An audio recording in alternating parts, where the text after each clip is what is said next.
E5 TV news కు స్వాగతం. ముందుగా హెడ్లైన్స్. భారతదేశంలో మేము వ్యవసాయ రంగంలో డిజిటల్ టెక్నాలజీని విస్తృతంగా ఉపయోగిస్తున్నాం. పీఎం మోదీ. ఎల్ఆర్ఎస్ పై మంత్రి పొంగులేటి కీలక నిర్ణయాలు. బారాసాయి ఎమ్మెల్యేలు నన్ను దూషించిన మాటలు రికార్డు కాలేదు. దానం నాగేందర్. వైఎస్ జగన్ గారు పార్టీ మీకు ఎల్లవేళలా అండగా ఉంటుందని కార్యకర్తలకు భరోసా ఇచ్చారు. పేర్ని నాని. ఒక బహిరంగ సభను ఉద్దేశించి పీఎం మోదీ మాట్లాడుతూ భారతదేశంలో మేము వ్యవసాయ రంగంలో డిజిటల్ టెక్నాలజీని విస్తృతంగా ఉపయోగిస్తున్నాం. పీఎం కిసాన్ సమ్మాన్ నిధి ద్వారా ఒకే క్లిక్తో 10 కోట్ల మంది రైతుల బ్యాంకు ఖాతాలకు నిధులు బదిలీ చేయబడతాయి. మేము నిర్మిస్తున్నాం. డిజిటల్ పంటల సర్వేల కోసం డిజిటల్ పబ్లిక్ ఇన్ఫ్రాస్ట్రక్చర్ రైతులకు రియల్ టైం సమాచారాన్ని అందిస్తుంది. ఈ చొరవ మిలియన్ల మంది రైతులకు ప్రయోజనం చేకూరుస్తుంది మరియు వారి ఆర్థిక పరిస్థితిని మెరుగుపరుస్తుంది. पैसे ट्रांसफर हो जाते हैं. हम डिजिटल क्रॉप सर्वे के लिए डिजिटल पब्लिक इंफ्रास्ट्रक्चर बना रहे हैं. हमारे किसानों को रियल टाइम इंफॉर्मेशन मिलेगी और वो डेटा ड्रिवन डिसीजन ले सकेंगे. हमारी इस पहल से करोड़ों किसानों को फायदा होगा, उनकी आर्थिक स्थिति और बेहतर होगी.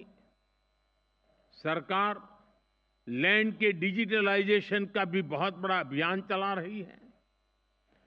किसानों को उनकी लैंड का एक डिजिटल आइडेंटिफिकेशन नंबर भी दिया जाएगा.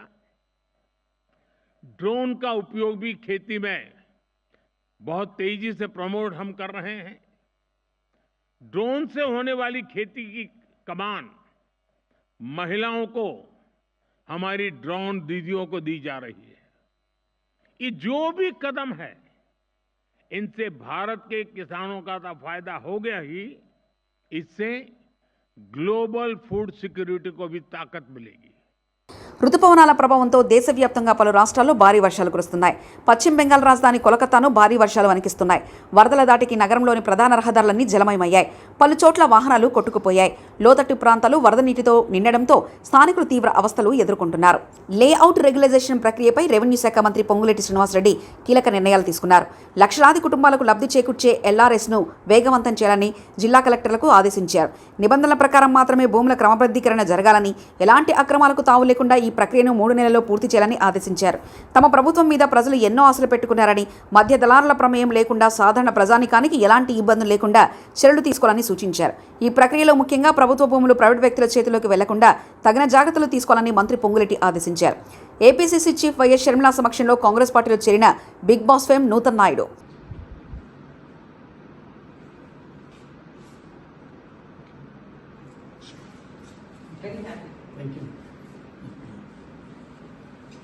దానం నాగేందర్ను టీషర్ట్ వేసుకొని పౌడర్ కొట్టుకుని తాజ్ కృష్ణాలో తిరిగినట్లు, ఇండోర్ గేమ్స్ ఆడినట్లు అనుకుంటున్నావా ఏంది? పాడి కౌశిక్ రెడ్డి. ఇక్కడ ఉన్నది కేసీఆర్ నాయకత్వంలో, ఇక్కడ ఉన్న మేము అందరం కూడా శిష్యులము, కేసీఆర్ గారు శిష్యులము. నువ్వు భయపెట్టిస్తే బెదిరిస్తే భయపడేటోడు ఎవడు ఉండడు. తస్మాత్ జాగ్రత్త. నీకు ఇజ్జత్ ఉంటే, సిగ్గుంటే, శరం ఉంటే, లజ్జ మానం ఉంటే కేసీఆర్ గారు పెట్టిన భిక్ష అది నీకు ఎమ్మెల్యే పదవి. నీకు దమ్ముంటే రిజైన్ చేసి పార్టీ మారు.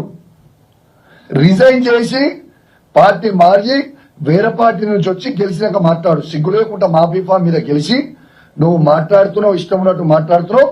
నువ్వు మేము సవాల్ విసురుతున్నాం, నువ్వు రిజైన్ చేసి మళ్ళా పోటీ చేయి. కానీ నువ్వు ఆడి నుంచి ఉండి మా శాసనసభ్యులని మమ్మల్ని బెదిరిస్తే భయపడేటోళ్ళు ఎవరు లేరని తెలియజేస్తూ, మరియు యావత్ తెలంగాణ లోకానికి కూడా నేను దయచేసి వరద సహాయ చర్యలు చేపట్టడంలో కూటమి ప్రభుత్వం ఘోరంగా విఫలమైంది. వరద బాధితులు సబ్ కలెక్టర్ను సహాయక చర్యల విషయం నిలదీయడమే అక్కడున్న దారుణ పరిస్థితులకు అద్దం పడుతుందంటూ మార్గాని భరత్ మాజీ ఎంపీ వ్యాఖ్యానించారు. సహాయక చర్యలు చేపట్టడంలో తెలుగుదేశం ప్రభుత్వం పూర్తిగా వైఫల్యం చెందింది. ఎందుకు ఈ మాటలు చెప్తున్నామనంటే, గతంలో మా ప్రభుత్వం ఉన్నప్పుడు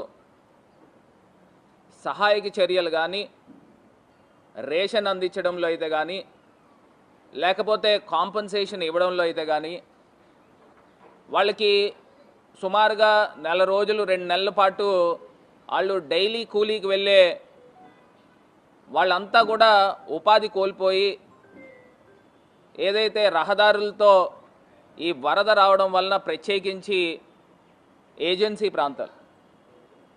మనకి ఈ ప్రాంతాలు చూసినట్టయితే కోనవరం కానీ, దేవీపట్నం ప్రాంతం కానీ, ఇవన్నీ కూడా చూస్తే పోలవరం ప్రాజెక్టు స్టార్ట్ అయిన తర్వాత మొత్తం బ్యాక్ వాటర్స్ అంతా కూడా ఈ ప్రాంతాలకు రావడం వలన పూర్తి స్థాయిగా ఇవన్నీ కూడా ఈ ప్రాంతాలకు రావడానికి మొత్తం అంతా కూడా వరదలో చిక్కుకుపోయిన సందర్భాలు. నాకు ఒక్కటి అర్థం కాని అంశం ఏంటంటే, వీళ్ళు తెలుగుదేశం పార్టీ ఎమ్మెల్యేలు కానీ మంత్రులు కానీ కేవలం ఫోటోలకు వచ్చి వెళ్ళిపోయిన సందర్భాలు. నేను కొన్ని ప్రాంతాల్లో చూపించడం జరిగితే ఎక్కడైనా వరద బాధితులు మాకు సహాయం అందట్లేదు అని చెప్పేసి కలెక్టర్ని నేరుగా నిలదీసిన సందర్భాలు, సబ్ కలెక్టర్ని నేరుగా నిలదీసిన సందర్భాలు కూడా ఇక్కడ చూపించడం కూడా జరుగుతుంది. ఎందుచేతనంటే ఇప్పుడు దాకా నాకు తెలిసి గత ప్రభుత్వాల్లో ఈ రకమైన సందర్భాలు ఇప్పుడు దాకా జరగల. టీడీపీ పెట్టిన అక్రమ కేసులో అరెస్ట్ అయి నూజివీడు సబ్ జైల్లో ఉన్న వైఎస్ఆర్సీపీ కార్యకర్తలను మాజీ ఎమ్మెల్యేలు పేర్ని నాని, ఖైలే అనిల్ కుమార్, ఎమ్మెల్సీలు తలసిల రఘురాం తదితర నాయకులు పరామర్శించారు. వైఎస్ జగన్ పార్టీ మీకు ఎల్లవెల్లలా అండగా ఉంటుందని కార్యకర్తలకు భరోసా ఇచ్చారు. తెలుగుదేశం పార్టీ ప్రభుత్వం వచ్చిన తర్వాత ప్రజలకి మేలు చేయటం సంగతి దేవుడెరుగు, ప్రజలకు ఇచ్చిన హామీల్ని నెరవేర్చడం సంగతి దేవుడెరుగు.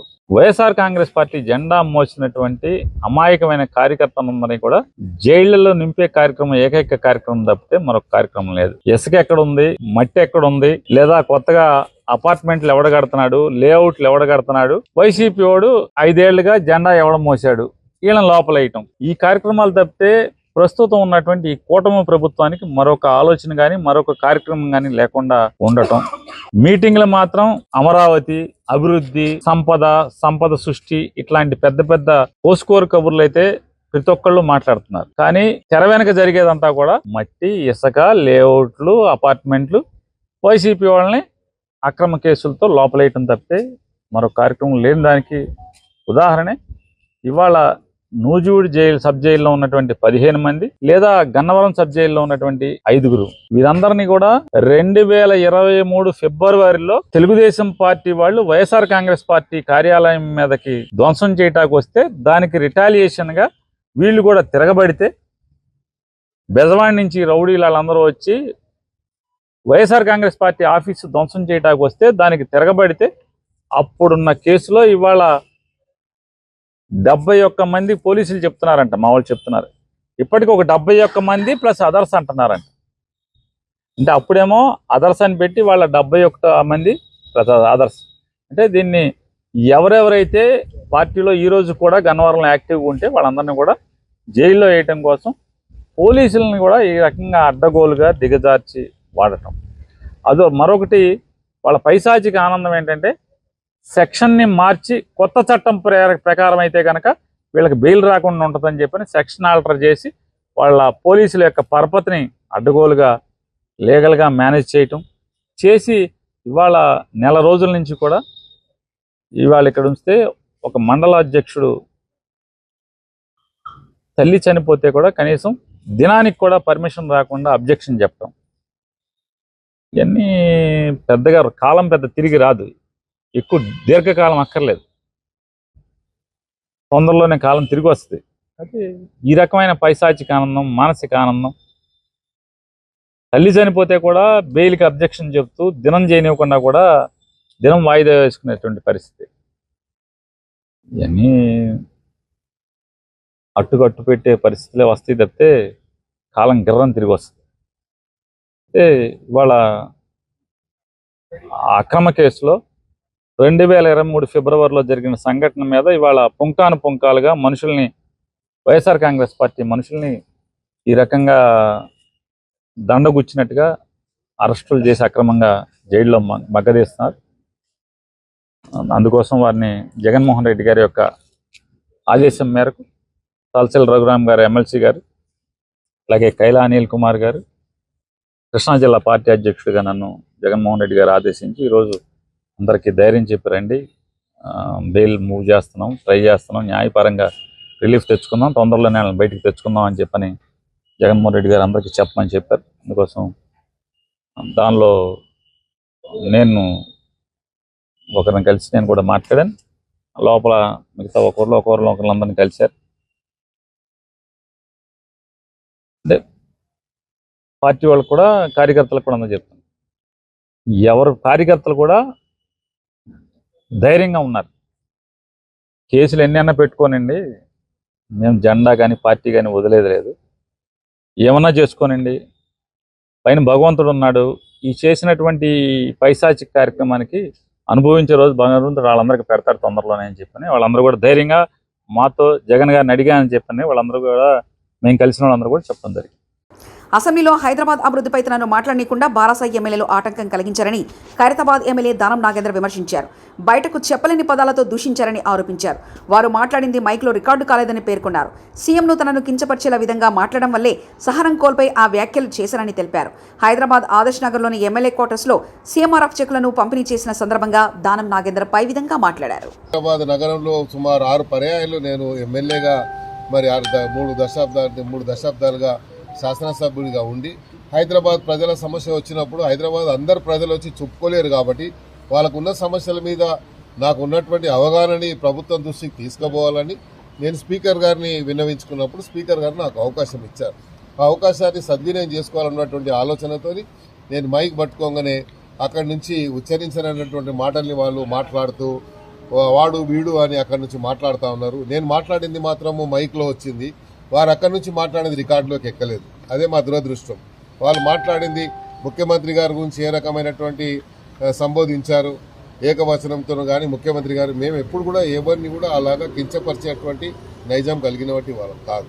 ఎందుకంటే వాళ్ళు మాట్లాడే తీరుని దృష్టిలో ఉంచుకొనే తెలంగాణలో ఊత పదం కాబట్టి ఆ ఊత పదంగా నేను అనేసాను తప్ప ఉద్దేశపూర్వకంగా ఎవరిని అనాలని కాదు. వాళ్ళు కూడా మాకన్నా చిన్నవాళ్ళు ఎదగాలని కోరుకుంటాం, ఇంకా పైకి రావాలని కోరుకుంటాం. కానీ ఇలాగా శాసనసభ మొదలైనప్పటి రోజు నుండి శాసనసభ అని ఏది అవకాశం వచ్చినా ఆ అవకాశాన్ని సద్వినియోగం చేసుకోకుండా ఫైనాన్స్ మీద బడ్జెట్ మీద మాట్లాడే అవకాశం ఉండే, వాళ్ళ సూచనలు ఇచ్చేటువంటి అవకాశం ఉండే, ఒక ప్రతిపక్షంలో ఉన్నప్పుడు ఒక నిర్మాణాత్మకమైనటువంటి సజెషన్ ఇచ్చేటువంటి బాధ్యత ఉంటుంది. అది ఇవ్వలేదు. అదేవిధంగా అప్రోప్రియేషన్ బిల్ మీద వారు సజెషన్స్ ఇవ్వలేదు. కేవలం నిందించాలి, ప్రభుత్వం యొక్క మరి ప్రభుత్వంకి తప్పులు చేశారని చెప్పడానికి ప్రయత్నం చేశారు. అదేవిధంగా చారిత్రాత్మకమైనటువంటి నిర్ణయం మొన్న ఒకటి వచ్చింది సుప్రీంకోర్టు ద్వారా. ఈ ఎస్సీ ఎస్టీ వర్గీకరణకు సంబంధించి ఒక హిస్టారికల్ డిసిషన్ వస్తే దాని మీద మాట్లాడకుండానే పోయారంటే వాళ్ళకు ఈ జాతి పైన ఎంత ప్రేమ ఉందో ఎంత అభిమానం ఉందో దాన్ని బట్టి మనం అర్థం చేసుకోవచ్చు. అంత మంచి అవకాశాన్ని సద్వినియోగం చేసుకోకుండా కేవలం ఒక అంశాన్ని తీసుకొని సబితా ఇంద్రారెడ్డి గారి మీద అందరికీ గౌరవం ఉంటుంది. ఆమెను ఎవరు కించపరిచారు, ఆమెను ఎవరు అవమానపరిచారు. అందరితో ఆమెకు అనుబంధం ఉంది. అందరూ ఆమెని మన ఒక అక్కలాగానో ఒక అత్తలాగానో మేము చూస్తాం కాబట్టి ఆమె మీద ఎప్పుడూ ఎవరు లేదు. ఒకవేళ అలా అని ఉంటే కూడా మేము తప్పైందని చెప్పేవాళ్ళం, కానీ అలా ఏం జరగలేదు. కానీ ఆ అంశాన్ని తీసుకొని అప్రాపరేషన్ మీద మాట్లాడలేదు. మరి ఒక ఎస్సీ వర్గీకరణ జరిగితే అంత పెద్ద వర్గీకరణ మీద మాట్లాడేటువంటి అవకాశాన్ని కూడా జారవిడుచుకున్నారు. వాళ్లకు శాసనసభ నడవాలని లేదు, శాసనసభని ఎలా అంతరాయం దాన్ని డిస్టర్బ్ చేయాలి, ఆ ప్రొసీడింగ్స్ని ఆపాలనే ప్రయత్నం జరిగేది. నిన్న జాబ్ క్యాలెండర్ ఇవ్వలేదు అని రోజు అరుస్తున్నారు. మరి డిప్యూటీ సీఎం గారు జాబ్ క్యాలెండర్ ఇచ్చిన తర్వాత ప్రొసీజర్ ఉంది, పార్లమెంటరీ ప్రాక్టీసెస్ ఏంది, శాసనసభ యొక్క వ్యవహారాల పరిస్థితి ఏందో వారికి కూడా తెలుసు. హరీష్ రావు గారు శాసనసభ వ్యవహారాలు చూసినటువంటి వ్యక్తి, ఫైనాన్స్ మినిస్టర్గా ఉన్న వ్యక్తి. శాసనసభలో ఒక స్టేట్మెంట్ ఇస్తే ఆ స్టేట్మెంట్ మీద క్లారిఫికేషన్ ఉండయి. మీకు దాని మీద ఎప్పుడైనా మాట్లాడాలంటే నెక్స్ట్ సభలో మీరు దాన్ని ఒక ఎజెండాగా తీసుకొని డిస్కషన్కి ఇవ్వమని అడగాలి. డిప్యూటీ సీఎం గారు క్లియర్గా ఎక్స్ప్లెయిన్ చేశారు, డేట్ వైజ్గా డిక్లేర్ చేశారు. అంతా క్లియర్గా చెప్పిన తర్వాత కూడా వాళ్ళు వినలేదు. సరే మరి భారతదేశంలో మేము వ్యవసాయ రంగంలో డిజిటల్ టెక్నాలజీని విస్తృతంగా ఉపయోగిస్తున్నాం. పీఎం మోదీ. ఎల్ఆర్ఎస్ పై మంత్రి పొంగులేటి కీలక నిర్ణయాలు. బారాసాయి ఎమ్మెల్యేలు నన్ను దూషించిన మాటలు రికార్డు కాలేదు. దానం నాగేందర్. వైఎస్ జగన్ గారు పార్టీ మీకు ఎల్లవేళలా అండగా ఉంటుందని కార్యకర్తలకు భరోసా ఇచ్చారు. పేర్ని నాని. ఇవి బులెటిన్ విశేషాలు. చూస్తూనే ఉండండి E5 టీవీ న్యూస్.